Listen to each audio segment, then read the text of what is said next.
મિત્રો, અમારા ઘરમાં ફક્ત હું, મારી મમ્મી અને પપ્પા જ રહેતા હતા. મારા પપ્પાને 20 દિવસ બહાર રહેવું પડતું હતું. મારી અને મમ્મીની ઉંમરમાં માત્ર 18 વર્ષનો તફાવત હતો. આ કારણે અમારી વચ્ચે ખૂબ અધાર અને બનાવ હતી. આ કારણે અમારી વચ્ચે ખૂબ સારી સમજણ અને બનાવ હતી. એક વખત અમારી રોજની નોકરાણીએ 15 દિવસની રજા લઈ લીધી. મમ્મીએ વિચાર્યું કે ઘરનું બધું કામ સંભાળી લેશે. પહેલા દિવસે સાંજના વખતે મમ્મીએ ઝાડુ કાઢ્યું. તેમણે પોતાની સાડીનું આંચળ સારી રીતે બાંધી રાખ્યું હતું. ઝાડુ લગાવ્યા પછી તેમણે ફર્શ પર ભીનો કપડો ફેરવવાનું શરૂ કર્યું. આ દરમિયાન તેમણે પોતાની સાડી અને પેટીકોટને હળવેથી ઉપર ખેંચી લીધું, જેથી તેમના પગનો થોડો ભાગ દેખાવા લાગ્યો. મમ્મીને આ હાલતમાં જોઈને મારા મનમાં કેટલાક અજીબ વિચારો આવવા લાગ્યા. છતાં મેં કંઈ કર્યું નહીં. હવે તો મમ્મી દરરોજ આવા જ કપડાં ઠીક કરીને ઝાડુ પોછા કરવા લાગી હતી. એક દિવસ જ્યારે મમ્મી ફરીથી વૈસે જ કામ કરી રહી હતી, ત્યારે મારાથી રહ્યું નહીં. મેં કહ્યું, મમ્મી, તમે આવા કપડામાં આ કામ ન કરો. મમ્મીએ મારી તરફ જોયું અને બોલી, શું થયું બેટું? મેં મમ્મીએ પૂછ્યું, કેમ? શું પરેશાની થઈ રહી છે તને? મેં હિંમત જોડીને કહ્યું, જોઈને મને કંઈક અજીબું લાગે છે. મનમાં કંઈક અલગ સા વિચારો આવે છે. મનમાં કંઈક અલગ સા કરે છે. મમ્મી હળવેથી હસી અને બોલી, કેવું અજીબું? શું અનુભવાઈ રહ્યું છે તને? મેં કહ્યું. ત્યારે મમ્મી ઊભી થઈ ગઈ અને બોલી, અછો તો તને એ જોઈએ છે. જો જોઈએ તો બોલી દે, હું લઈ આવું. મેં આશ્ચર્યથી મમ્મીને જોયું અને કહ્યું, મમ્મી સાથે કહ્યું, હા, કેમ નહીં? જ્યારે તું નાનો હતો ત્યારે તો હું હંમેશા આવું કરતી હતી. પછી મમ્મી મારી પાસે સોફા પર બેસી ગઈ અને બોલી, આવ. મારી ગોદમાંથી ટેકવ્યું અને લેટ ગયો. મમ્મીએ ધીરે ધીરે પૂછ્યું, સારું લાગે છે ને? મેં ફક્ત માથું હલાવીને હા જવાબ આપ્યો. મમ્મીએ પ્યારથી કહ્યું, તું જેટલું મન હોય એટલું રહે. મને પણ સારું લાગે છે. કેટલાક વર્ષો પછી કોઈ મારા આટલા નજીક આવ્યું છે. પછી મમ્મીએ પીઠ સોફાને ટેકવી અને આંખો મીચી લીધી. થોડી વાર પછી મેં પૂછ્યું, મમ્મી, તમને સારું લાગે છે ને? હું શું કહ્યું? મમ્મીએ મારા માથા પર હાથ ફેરવતા કહ્યું, અરે, કેટલું સારું લાગે છે. મારો હાથ થામ્યો અને બોલી, ચલ આપણા રૂમમાં ચાલીએ. અમે રૂમમાં પહોંચ્યા. મમ્મી બિસ્તર પર લેટ ગઈ અને બોલી, આવ, મારી પાસે આવ. મેં મમ્મી પાસે ગયો અને બોલ્યો, મમ્મી, અમે ક્યારે આવી રીતે વાત કરતા હતા? આવું તો મેં ફક્ત ફિલ્મોમાં જોયું છે. મમ્મીએ મને પોતાની પાસે લેટવાનો ઇશારો કર્યો. મેં તેમની બાજુમાં લેટ ગયો. પછી તેઓ મારી તરફ પલટી અને મને પોતાની તરફ ખેંચતા બોલી, બેટ, હવે સારું લાગે છે ને? મેં મમ્મીની તરફ જોતા કહ્યું, તમે આવું કેમ પૂછો છો? મારા માટે તો આ જિંદગીનો પહેલો આવો પડ છે. મને તો ભરોસો જ નથી થતો કે આટલું સારું હોઈ શકે છે. મમ્મીએ મારા ગાલ પર હાથ રાખતા કહ્યું, ઘણા વર્ષો પછી આજે મને સુકૂન મળ્યો છે. તે જે કહ્યું તેનાથી મને ખૂબ ખુશી થઈ, જેમ કોઈએ મને ઝરણાના પાણી નીચે નહવડાવીને તાજું કરી દીધું હોય. શું તું મારી સાથે હંમેશા આવો જ રહેશે? મેં કહ્યું. તમારી ખુશી ગળે લગાવ્યો અને બોલી, મારો બેટ કેટલો સારો છે. મારો બેટ કેટલો સારો છે. હવે અમે હંમેશા આવા જ રહીશું. પછી મેં મમ્મીને કહ્યું, જો તમને નારાજ ના થાય તો એક સવાલ પૂછું. મમ્મી બોલી, નારાજ કેમ થઈશ? પૂછ મારા લાડલા. મેં પૂછ્યું, મમ્મી, શું પપ્પા તમારી સાથે નથી રહેતા? તમે બંનેની લાંબો શ્વાસ લઈને બોલી, છેલ્લા કેટલાક વર્ષોથી અમારી વાત ખૂબ ઓછી થાય છે. 4-5 મહિને ક્યારેક મળીએ છીએ. અને જ્યારે મળીએ છીએ ત્યારે તેઓ જલ્દી સૂઈ જાય છે. મેં મમ્મીની ગોદમાં ચાવી લીધો અને ચૂપ થઈ ગયો. મમ્મીએ કહ્યું, શું તું યું જ બોલી રહ્યો છે? મેં કહ્યું, ના, હું સાચે જ જાણવા માંગતો હતો કે શું તેમને સારું લાગે છે. મમ્મી મારી સામે આવી અને મારા ગાલ પર હળવો થપ્પડ મારતા બોલી, હા, કોને સારું નહીં લાગે? તે તો હમણાં જોયું ને. પછી મમ્મીએ કહ્યું, ચલ, ફરી ક્યારેક કરીશ. અત્યારે ઘણું કામ પડ્યું છે. ખાણું પણ તૈયાર કરવું છે. આ કહીને મમ્મી ઊભા થઈને ચાલી ગઈ. ત્યારે મેં પૂછ્યું, મમ્મી, શું તમે આજે ફરીથી આવશો? મમ્મી બોલી, હા રે મારા બાળક, આજે જ, અને મોટા મજા સાથે. પછી મમ્મી હોલમાં ગઈ, ઠીક કર્યા અને ખાણું બનાવવાની તૈયારી શરૂ કરી દીધી. મેં પણ પાછળ પાછળ ગયો અને પોતાની કમીજ પહેરી લીધી. જ્યારે મમ્મીએ ખાણું બનાવી લીધું તો અમે બંનેએ મળીને ખાધું. ખાધા પછી મમ્મીએ બધું સાફ કરી દીધું. પછી મેં કહ્યું, મમ્મી, તમે કહ્યું હતું ને કે વાત કરીશું. મમ્મીએ મારા ખભા પર હાથ રાખતા કહ્યું, હા રે બેટ, ચલ રૂમમાં. અમે બંને રૂમમાં ગયા. બહુ સમજદાર થઈ ગયો છે મારો બેટ. મેં જવાબ આપ્યો, મેં પહેલેથી કહ્યું હતું, હવે તમે જોઈ લીધું ને. પછી મમ્મી મારી પાસે આવી અને બોલી, જરા રોક જા. તેઓ થોડું દૂર જઈને ઊભા રહી અને બોલી, મેં તને પહેલેથી જણાવી દીધું હતું કે તું મારી પાસે નહીં આવે. મેં માથું હલાવીને સંમતિ જણાવી. હવે હું મમ્મીને જોતો હતો.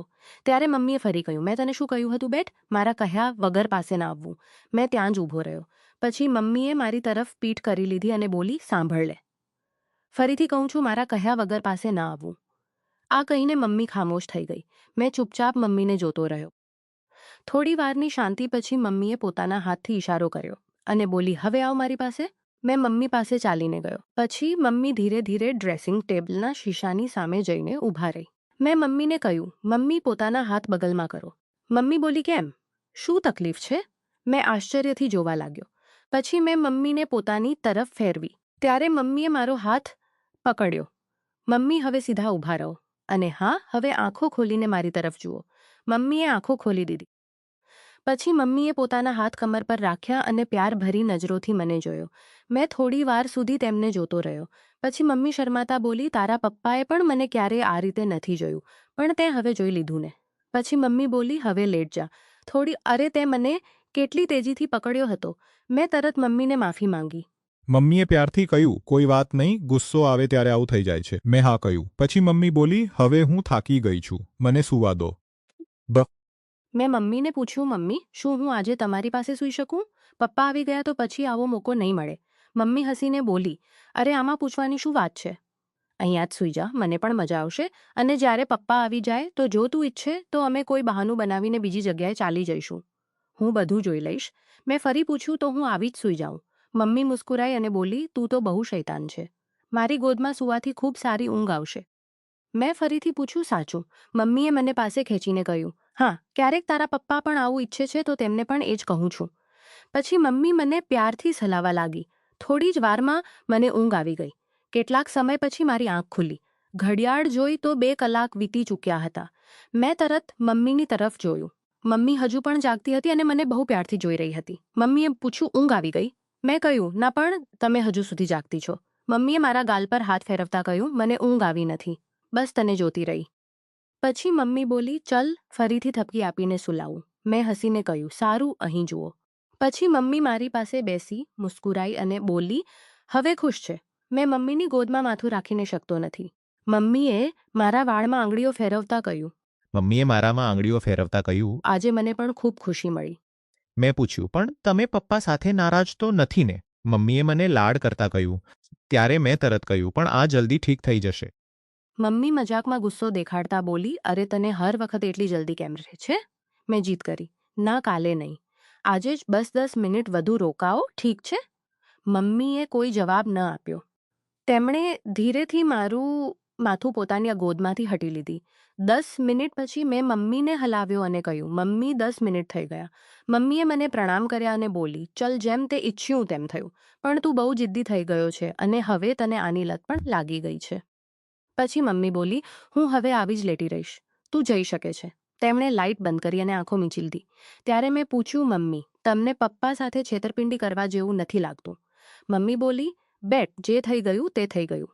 હા, મને પપ્પા સાથે ધોકો કરવા જેવું લાગે છે, પણ મેં કોઈ બીજા સાથે કંઈ કર્યું નથી. હા, બસ ના પપ્પાના પ્યારા બેટા સાથે છું. હવે મને કંઈ ખોટ નથી લાગતું. હવે સૂઈ જા, હું પણ સૂઈશ. મેં કહ્યું, મમ્મી, મારી એક બીજી ઈચ્છા છે પણ સમજાતું નથી કે કેવી રીતે પૂરી કરું. બતાવું. મમ્મી બોલી, હા, બતા. મેં કહ્યું, મને એક વખત અસલી મમ્મીને સાચા અનુભવ સાથે જોવું છે. મમ્મી બોલી, આ થોડું મુશ્કેલ છે પણ અશક્ય નથી. જ્યારે પપ્પા આવશે ત્યારે અમે કોશિશ કરીશું. વાસ્તવમાં પપ્પાને દારૂ પીવો ગમે છે. હું તેમને થોડો વધુ પીવડાવીશ. પછી જ્યારે અમે વાત કરીશું ત્યારે જોઈ લેજે. હું તેમને કંઈ ખબર નહીં પડે. અમે હળવી રોશની રાખીશું જેથી તને સાફ દેખાય. મેં કહ્યું, શું શાનદાર યોજના બનાવી છે? મમ્મી બોલી, પણ જ્યારે પપ્પા સાથે વાત હશે ત્યારે તું મના તો નહીં કરે ને? મેં જવાબ આપ્યો, અરે જ્યારે તેઓ હશે ત્યારે મારું કામ જલ્દી કેવી રીતે થશે? મમ્મી બોલી, ફિકર ના કર, જેમ જેમ વાત પૂરી થશે હું તારી પાસે આવી જઈશ. હવે ચિંતા છોડ, હું બધું સંભાળી લઈશ. પછી અમે સૂઈ ગયા. આગલા 2-3 દિવસ આવા જ ગયા. પપ્પાના આવવા સુધી હું અને મમ્મી દિવસમાં 3 વખત બહાર ફરવા જતા રહ્યા. 7 દિવસ પછી પપ્પા પ્રવાસથી પાછા આવ્યા, પણ 3 દિવસ પછી ફરી ચાલી ગયા. મને તેમની વાતોમાં રસ નહોતો તો હું પોતાના રૂમમાં ચાલી ગયો. મને તેમની વાતોમાં રસ નહોતો તો હું પોતાના સુધી પહોંચી રહી હતી. મમ્મીની મિત્રનું નામ શાલિની હતું. તેણે કહ્યું, શું હાલ છે સુનીતા? બધું કેવી રીતે ચાલી રહ્યું છે? આજે તું બહુ ખુશ દેખાય છે. શું વાત છે? મમ્મી બોલી, હા, સાચે જ હું બહુ ખુશ છું. મારી પરેશાની હલ થઈ ગઈ. પણ તું ઉદાસ કેમ લાગે છે? શાલિની બોલી, મેં કોશિશ કરી પણ કંઈ થઈ શક્યું નથી. મમ્મી બોલી, શાલિની, મને હજુ પણ તે સન્માન મળતું નથી. શાલિનીએ પૂછ્યું, અરે સાચે? મમ્મી બોલી, હા યાર, તેઓ 1-2 વખત તો કહે છે પણ પછી 2-3 મિનિટમાં કામ પર નીકળી જાય છે. મને બહુ ગુસ્સો આવે છે અને નીકળી જાય છે. મને બહુ ગુસ્સો આવે છે. હું વારંવાર વખતે કદાચ રોકાશે અને મારું મન ઠંડુ થશે પણ કંઈ ફાયદો નથી. શાલિનીએ પૂછ્યું, પણ સુનીતા, તને કોઈ ઉપાય તો મળ્યો હશે. કોઈ મિત્રના જાણીતા સાથે વાત કરી? મમ્મી બોલી, જો શાલિની, ફોન તો તારા ઘરમાં છે. તું પોતાના રોહનને કેમ નથી કહેતી? સારો અને જવાન છોકરો છે. તારી મદદ કરી દેશે. શાલિની ચોકી અને બોલી, અરે તું શું બોલી રહી છે? લાગે છે કે તને પોતાને તું શું બોલી ભાવ છે? મમ્મી બોલી, અરે હા, હું પોતાના તજરબાથી જ કહું છું. મને યાદ છે. 6-7 દિવસ પહેલાં મેં બેટને કંઈક કામ શીખવાડ્યું હતું. પહેલાં તે હિચકિચાતો હતો પણ પછી માની ગયો. શરૂઆતમાં મને પણ થોડું ખરાબ લાગ્યું, પણ મેં વિચારી લીધું કે પોતાનો રસ્તો પોતે બનાવવો પડશે. પછી મેં તેની પાસેથી કામ કરાવ્યું. તે બહુ પ્યારથી બોલે છે. મને પૂર્ણ સન્માન આપે છે. હવે તો 7 દિવસથી અમે દિવસમાં ઓછામાં ઓછા 4 વખત મળીએ છીએ. મમ્મી આગળ બોલી, શાલિની, તું રોહન સાથે વાત કર. પછી આગલા 5-10 મિનિટ સુધી મમ્મીએ બહુ મજેદાર વાતો કરી. મેં રૂમમાંથી બહાર ઝાંકવા લાગ્યો. મમ્મી બોલી રહી હતી પણ શાલિની થોડી બેચેન લાગી હતી. ત્યારે શાલિની બોલી, તું શું કહે છે સુનીતા? મારાથી આ નહીં થઈ શકે. રોહન તો બહુ ભોળો છે. પછી તેણે ધીરેથી કહ્યું, પણ સુનીતા, જો હું તારી પાસે કંઈક માગું તો માનીશ. મમ્મી બોલી, હા હા, બતા શું જોઈએ. શાલિની હિચકિચાતા બોલીને આપી શકે છે. તે મારો બેટા તો નથી. મારે પોતાની ઝંઝટ તોડવી છે ને. મમ્મી વિચારમાં પડી ગઈ અને બોલી, રોહનની ચિંતા ના કર, પહેલાં હું બેટુને પૂછીશ. શાલિની બોલી, અરે, વિચારતા જ મારું હૃદય જોરથી ધડકી રહ્યું છે. શું અત્યારે પૂછી લઈએ? મમ્મી બોલી, અરે તે અત્યારે ઘરમાં જ છે. શાલિની ચોંકી, સાચે? અત્યારે? ત્યારે મમ્મીએ મને પોકાર્યો, બેટ મારા માટે એક કામ કરશે. મેં તરત બહાર આવી ગયો.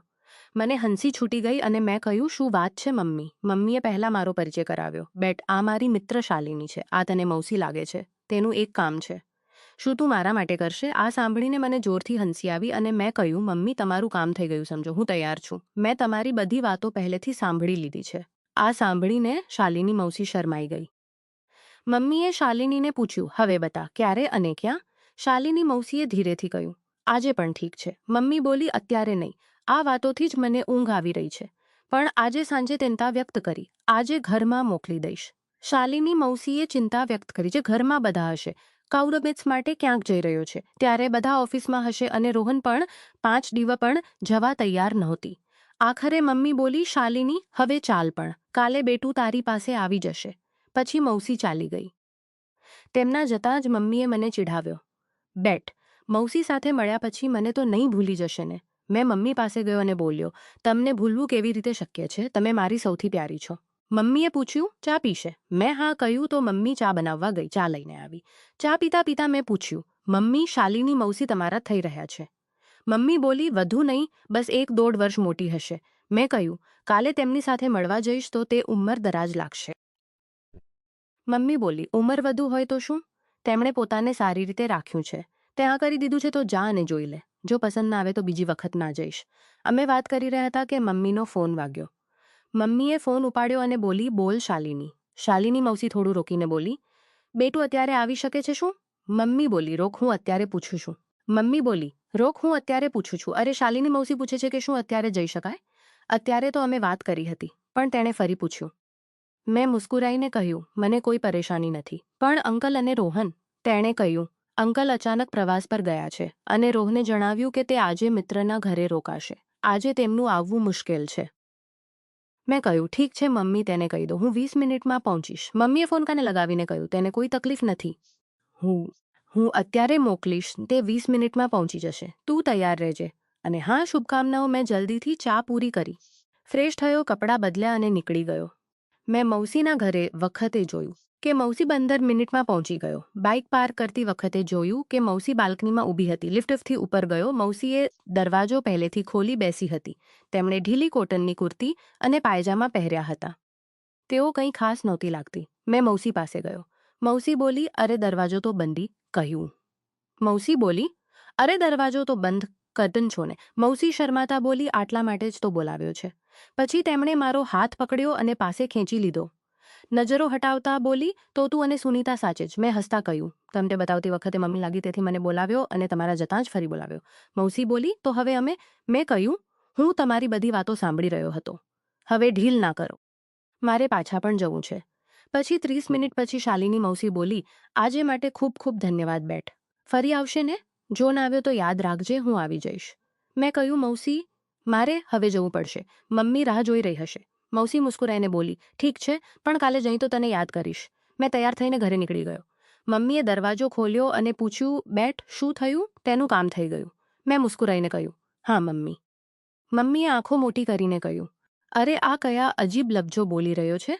મેં હસતા કહ્યું, મૌસીએ શીખાવ્યું એ મને તો સારા લાગ્યા. મમ્મી બોલી, બહુ ભાગ્યશાળી છે તું. પણ એક વાત સાંભળ લે, મારી વાત માનીશ. મમ્મીએ મને પ્યારથી ગળે લગાવી લીધો. આ રીતે અમારા જીવનમાં એક નવી સમજ અને નજીકી આવી ગઈ હતી. અમે બંને એકબીજાની જરૂરિયાતોને સમજીને ખુશીથી જીવવાનું શીખ્યા. અમે આ રહસ્યને હંમેશા સાચવીને રાખ્યું અને જ્યારે પપ્પા ઘરે હતા ત્યારે સાવધાની રાખી. આ અનુભવથી મને એવું લાગ્યું કે જીવનમાં દરેકને પ્યાર અને સમજણની જરૂર હોય છે અને ક્યારેક અણધાર્યા રસ્તાઓથી પણ સુકૂન મળી શકે છે, પણ તેની સાથે સાવધાની અને પરસ્પર સંમતિ જરૂરી છે.